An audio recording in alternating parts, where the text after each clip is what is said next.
Imagine a battlefield where the tanks are made of rubber, the sounds of war are played from giant speakers, and the soldiers are actually artists from New York. This was the Ghost Army, a top-secret US unit in World War II that never fired a single bullet, yet managed to save over 15,000 lives. For 50 years, their incredible story was a state secret. Today, we are revealing how a group of painters and actors defeated Hitler with the world's most dangerous lie. What if I told you that one of the most successful US units in World War II never fired a single bullet?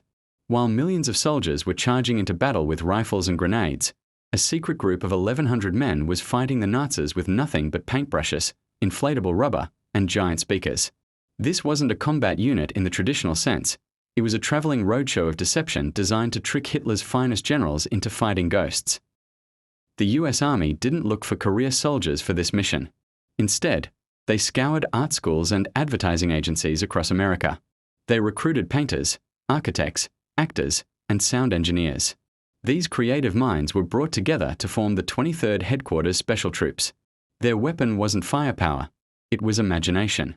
Their goal was to create a tactical deception so realistic that the German High Command would bet their entire strategy on a lie.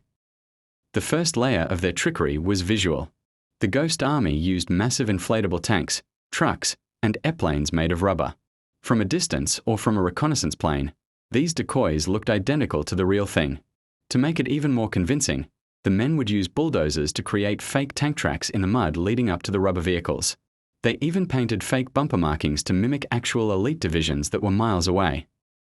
Visuals alone weren't enough to fool the enemy at night. That's where the sound engineers came in. They used massive theater speakers mounted on half-tracks that could be heard up to 15 miles away. They played recorded sounds of tanks moving, soldiers swearing, and bridges being built. By mixing these soundtracks, they could make the Germans believe an entire armored division was moving through the woods under the cover of darkness, causing the enemy to panic. The third layer was spoof radio. The unit's radio operators were experts at mimicking the unique fist or typing style of operators from other units. They would broadcast fake messages about troop movements and supply drops, knowing the Germans were listening. By creating this fake radio traffic, they built a digital ghost of an army that existed only in the ears of Nazi intelligence. It was a symphony of misinformation that clouded the enemy's judgment. The Ghost Army even used atmosphere to sell the lie. Soldiers would go into local French or Belgian cafes wearing the patches of famous units. They would sit and talk loudly about their upcoming mission, knowing that German spies were likely listening.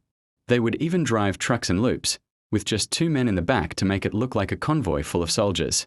They were essentially performing a high-stakes play where the stage was the entire European front. One of their first major successes was in Brittany. The Ghost Army was tasked with making the Germans believe a massive American force was surrounding the city of Brest.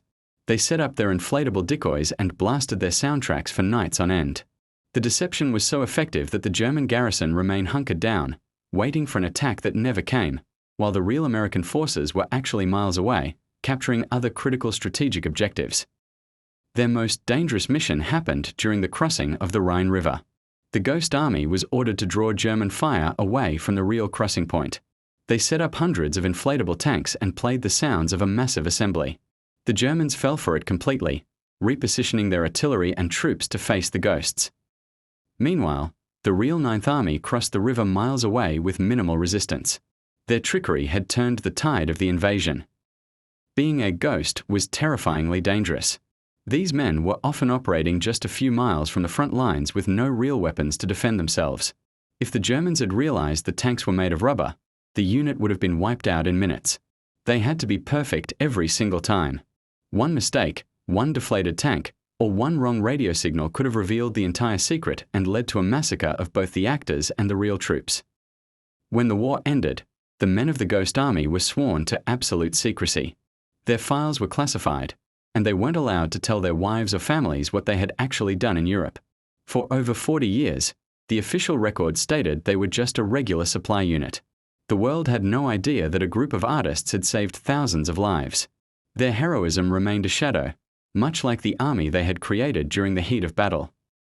The Ghost Army was finally declassified in 1996. Only then did the world learn that famous artists like Bill Blass and Ellsworth Kelly were among those who used their talents to win the war.